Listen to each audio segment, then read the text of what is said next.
Welcome to another Early Years Learning Hub podcast. My name is Jackie Ward and I am the founder and managing director of the Early Years Learning Hub. This is one of our Unpacking Theory and Research series where I invite academics, researchers and experts to tell us what the theory, research or contemporary understandings mean for our day-to-day practice and our work as teachers, educators and leaders. This episode is about critical reflection and the evidence behind why it's so important and the impact that it can have. And I am delighted to be joined again by Deb Williams, early childhood teacher, academic and lead teacher. Deb, would you like to tell us a little bit about yourself and your professional journey? Yep, delighted, Jackie, and thanks for the opportunity to join with you again today. Yes, well, I've been in early childhood education and care my whole life, starting out at 18 in terms of running vacation care, moving on from there to a scholarship for a 4-year Bachelor of Early Childhood at Macquarie University. From there, going to work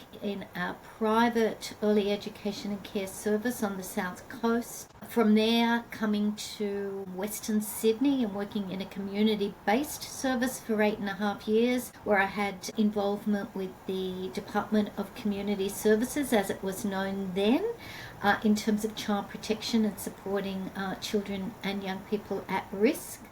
And from there, I had the opportunity to go to Melbourne for 6.5 years and work in a local government service attached to the Department of Immigration, which again gave me other experiences and opportunities to really build on those skills to support children and families from diverse backgrounds. Following that, I moved back to Sydney and worked in local government, overseeing a number of childcare centres in Western Sydney, developed contacts with the University of Western Sydney in terms of supporting students studying Bachelor of Teaching in early childhood, and was seconded to the Department of Community Services, as it was known then, to oversee licensing and approval processes in early childhood education and care services. During my time in Melbourne, I had the opportunity as part of a validator on the accreditation system, as it was known then, and really supporting then national and state-based regulatory compliance. Had the opportunity in 2009 to establish a early childhood education and care service in northwest Sydney, and then in 2014 in Queensland. So lots of diverse and wonderful opportunities that have really given me a foundation of strong compliance and understanding of legislation and standards. And from there, I've moved into a convening role with Alpha Christus University College, developing programs and supporting students in early education and care, and also with Community Early Learning Australia in a facilitation role. Wow, that's awesome. Such a wonderful and rich and varied career, Deb, and so exciting to think that an early childhood career could take so many different directions, which is awesome. And that's one of the reasons why I love chatting to you, because you've got such a wealth of experience. And obviously you've also completed a PhD on critical reflection. So I'm really interested to sort of get an idea of your motivation behind, researching critical reflection and, why did you choose that, I guess, as part of your PhD? Well, I've always been committed to quality outcomes for early childhood education and care. Why? Because that matters to our educators, because the more we can upskill and equip them, the better the outcomes to children, families, services and communities. So when the National Quality Standard was introduced in 2012, with the requirements of us as educators to implement critical reflection as part of that process, I read national and international literature how this could be done, and I couldn't find an answer on how it could be practically implemented. So I decided to find out. So I researched, looked at everything available on it, and then decided to do a PhD to find out how to practically apply critical reflection as part of the National Quality Standard. That's awesome, because it's such a key thing that we need to do, isn't it? It's embedded within our approved learning frameworks. It's component of Quality Area 1 in the National Quality Standard. Then it's also an exceeding theme as well that you need to evidence across all quality areas. So It's definitely something, and it seems to be something that people do find challenging to know exactly what it is and how to do it and what sort of questions to ask, what's the process to follow, and all that kind of stuff. So I think it was a great topic to research as well. So what can you share with us, what did your research uncover in terms of critical practices, supports, systems or processes that are important for critical reflection? Of course, yeah. One of the people I drew on was Jan Fook, and she did a lot of work around critical reflection in 2002, but it was very much in a social work context. And she defined critical reflection as this way of researching our personal practice or our experience to develop our knowledge. And Fook explained in her work in a social work context how our understanding of our ideas, beliefs, our assumptions are partially determined by our social context, and they enable us to make particular connections. And so reflecting on what is done and why serves to guide our future behaviour to improve our practice. So when we're looking at an early childhood education and care context and critical reflection in that context, it's around us as educators asking those critical questions about whose needs are being met, thinking about theoretical perspectives, our beliefs, and really questioning our values, our behaviour, whilst we're also thinking about impacts in a wider organisational structure or a political context as well. So educators, through that process of critical reflection, can really be challenged to change ineffective practice because they become co-learners, they become co-facilitators around raising issues, identifying best practice, and really linking and connecting things. Now, reflection can take place in small groups, although it can take place in a whole range of other ways. And so it's around us really examining practices that are occurring, reflecting on that, and looking at, well, how can we improve our practice and get better at what we do? And it's around us cutting away everything else and going to the heart of the issue and allowing everybody to share equitably in fundamentally sharing their perspectives around that. So it in actual fact deconstructs what's going on, analyzes what's happening from a professional perspective to really build and improve our practice. Yeah, that's really interesting. Lots of interesting things that you said there. And I think some of the key things I think that really stood out to me there is that it's just a thing that you're doing, really, isn't it? If you want to learn and you want to do better and you want to make things work better for yourself, but also for the children and families that you are supporting and working with, isn't it? Sort of, and you described it as sort of cutting back to the core of the problem, but I also think it's really cutting back. It's not complex. It's like doing, the questions that you might explore and the things that you might be challenged by, those things are complex. But the process itself is not complex, is it? It's about thinking about, well, is this working for everybody? It's about thinking about always wanting to do better and improve and wanting to learn and wanting to, understand new ways of doing and being and all those sorts of things. So that's... And our professional commitment as an educator in early childhood education and care. Critical reflection has become a professional requirement of our sector. Yeah, very true. Yeah, you've got no choice to do it either way. But I kind of think, I always feel like, and I'm not necessarily saying I'm really good at it or anything, but I just felt like it's always something very natural for a teacher to do. I feel like maybe we think of it more in terms of the evaluating, this went well and this didn't, and maybe that's a little bit more surface level. But I do think we're naturally kind of thinking all the time whether or not, is that the right way to support that child, or, so I think if we probably step back and think about it a little bit more, we probably are naturally doing a lot of critical reflection without realising it, And critical reflection is that deepest level of reflection. We talk about reflective practice, where we may be reflecting on a particular question or at a very surface level. But critical reflection is the deepest form of reflection. So we're going to the heart of that issue. We're challenging different beliefs and perspectives, and we're being informed through current research or literature to build our knowledge to get better at what we do. So when we're looking at those differences between reflective practice and really deep levels of critical reflection that result in an improvement in our practice, that's the real difference between reflective practice and critical reflection. That is so true. It's got to have that element of saying, verifying and fact checking and looking at the evidence too, doesn't it? You've got to draw on something, whether it might be the, professional standards, quality standards, it might be research, it might be code of ethics, it might be a lot of different things that you draw on, but you're not just saying, we all think this is going well because, it works for us as the educators. That's not really critical reflection, is it? Because you're not really drawing on anything else. Awesome. All right. Well, what do you think are the main benefits of critical reflection? We've kind of touched on a few there, I guess, big picture ones. But I think critical reflection in early childhood education and care underpins our professional practice, because if we as educators understand what we're doing and why, we can improve our practice.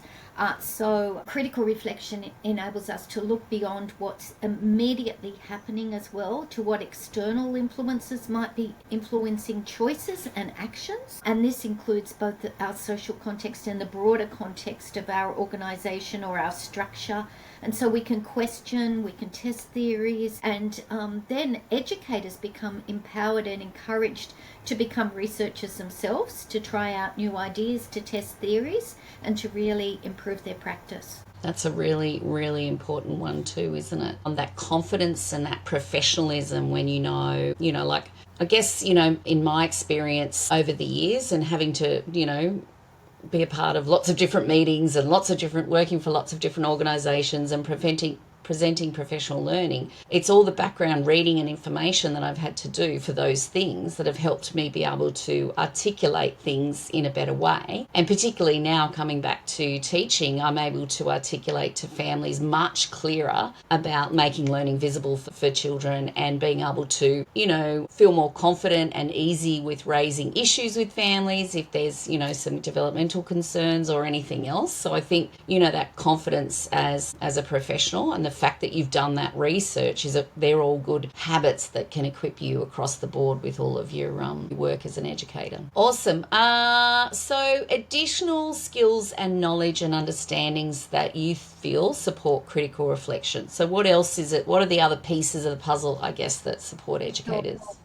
As we've identified, reflection may be superficial or it can be really transformative with deep levels of critical reflection resulting in behaviour change. And so it demands us looking beyond our immediate circumstances, what external factors might be influencing the choices that we're making, the actions that we're taking. So we really need to think about our professional practice, our processes, our professional identities. We need to think about ongoing learning ourselves, thinking about setting goals, and then what actions do we need to set to achieve those goals, and looking and focusing on outcomes in terms of what are those outcomes that we want to achieve for our children, our families, our communities. So asking questions, getting feedback, consciously looking at improving our practice, which can be done through professional learning, quality improvement, and all of that can be facilitated through the process of critical reflection. And it's interesting, isn't it? Because I think too that we need to understand, like what you started there to say, that things are connected as well. Again, through my studies, I've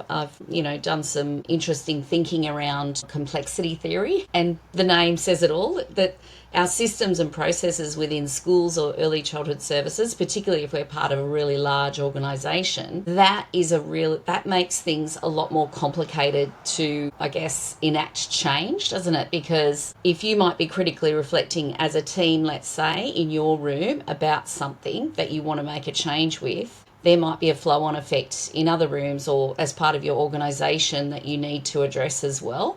So the thing that you might have been wanting to change is actually part of a bigger system, and therefore, understanding all of that, sort of how all the pieces fit together, can help you to actually realise that change, can't it? Absolutely. Awesome. So what are some of the ways that you can share with us, Deb, about how educators and teachers and leaders could embed critical reflection into what they do sort of every day and how they work? So I think that's a 5-step process. So number one, we've got to stop and reflect on our core values. What are our core values? What's our personal philosophy of early education and care? What's important to us, and then what's important to us as a team? So we need to stop and we need to reflect and we need to think about what is done and why, because critical reflection then really comes to the center of the character of what we seek to do. So that's number one. Number two is we need to establish this culture of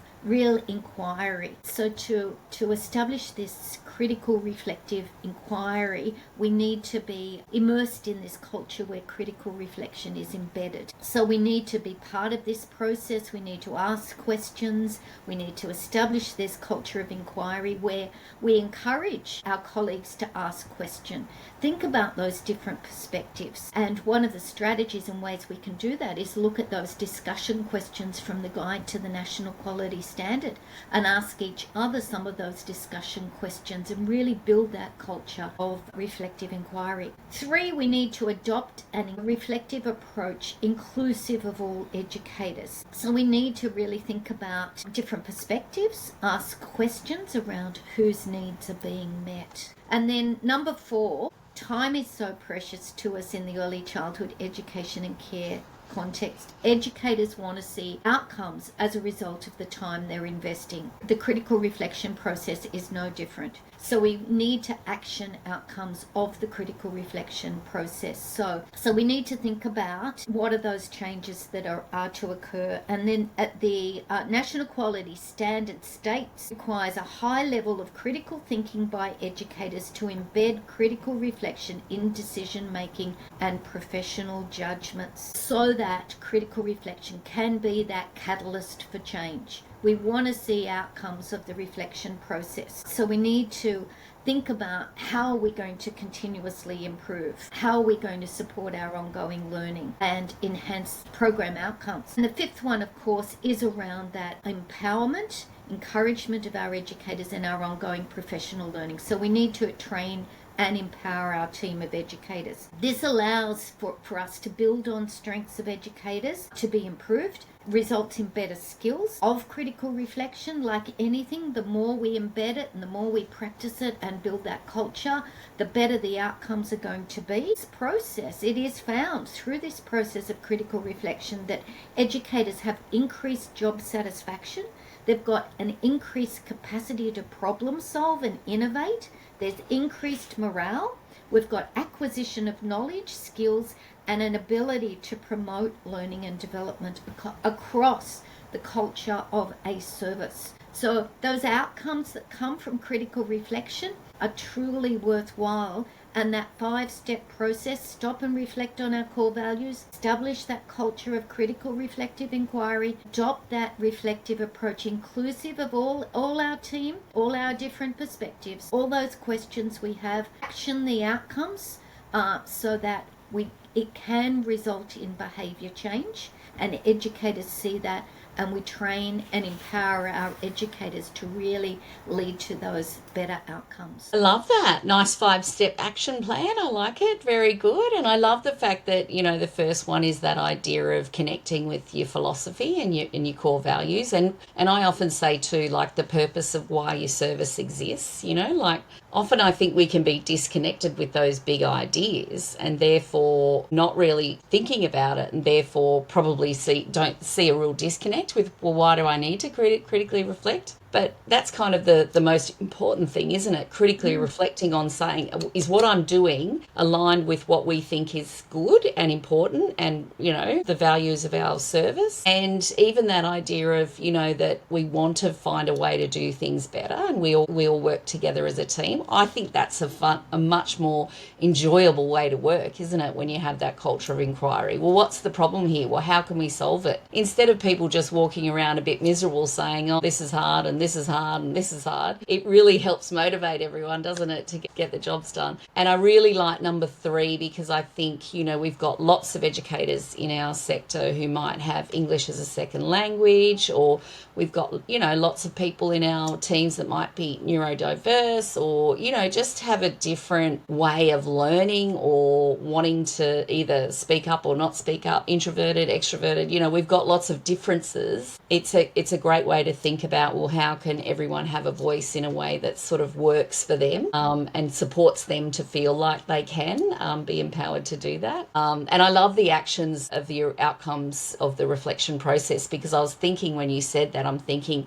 it's very much like a SMART goal then, isn't it? To say, well, what will it look like if we fix this problem but through critical reflection? What are we hoping to achieve? What's the outcome going to be? So if you can visualize it, then you're more likely to probably get there, aren't you? Absolutely. And that last one about training and empowering educators, I think that's a really important one. And I think one of the things that we really need to embrace, that's the beautiful thing, I think, about being a teacher, and particularly a teacher and educator in an early childhood or school age care service, is that we do have that real support and capacity building within our teams, because we do work closely with other educators. Once you get into that, primary and secondary space, it's, you're on your own in that space, so it's not as easy to be scaffolded and supported by teams. That's awesome. Is there anything else, Deb, that you'd like to mention or add there? I think the benefits of critical reflection are huge, and the more we can implement it and promote it and equip our educators, the better the outcomes ourselves in terms of our professional knowledge and skills, but also to our teams and to our children and our services and our families and our communities as well. I couldn't agree more. I think it's a win-win all round, isn't it? Everyone wins when we critically reflect and we do it well. And as you said before too, it's a little bit like going to the gym and, building your muscles, isn't it? You got to build your critical reflection muscle to get really good at it. Yeah, exactly right. And that's a good analogy. Yeah, awesome. All right, well, that's fantastic. That draws us to an end of our course today, our podcast today. I did want to mention quickly at the end here that we do have a 2-part critical reflection course at the earlyearslearninghub.com.au if you're interested to have a look at that. And Deb, have you got any reading or anything you'd like to share with us? We can pop that in the show notes as well if there's any Yes. articles. So I think there's a couple of articles that I can share, and also to encourage people to check out the work of Jan Fook as well, which is really quite interesting from a social work context to our early childhood education and care context. And of course, I've got my lengthy thesis, if anybody cares to read it, on the implementation of the National Quality Standard in early childhood education and care within Australia. Awesome. Anyone's got some spare time, that'll be great. Awesome. Well, thanks everybody for listening to another episode of the Early Years Learning Hub podcast. We look forward to seeing you again soon. Thank you, everyone.